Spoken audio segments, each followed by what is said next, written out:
राष्ट्रवादीचे नेते अमोल मिटकरी आता आपल्यासोबत आहेत। अमोल मिटकरीजी, शरद पवार अजित पवार भेटलेले आहेत। माळेगाव साखर कारखान्याचं कारण समोर येतंय, पण फक्त याच कारणासाठी भेट होती का आणखी काही? नाही, त्याला काही राजकीय अँगल किंवा राजकीय त्याचा अन्वयार्थ काढावा अशी ती भेट नाही। ती नेहमीच भेट होत असते। माळेगाव साखर कारखान्याच्या संदर्भात ही वायबी चव्हाण सेंटरला पूर्वनियोजित भेट होती। त्याच्यामध्ये कुठलाही राजकीय विषय किंवा राजकीय आगामी काही रणनीती हा संबंध असू शकत नाही।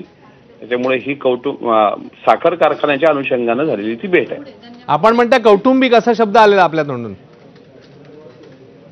अर्धा आलाय, अर्धा। मी माळेगाव साखर कारखान्याच्या निमित्ताने। ठीक आहे। मिटकरीजी, धन्यवाद, आपण आमच्याशी संवाद साधला त्याच्याबद्दल।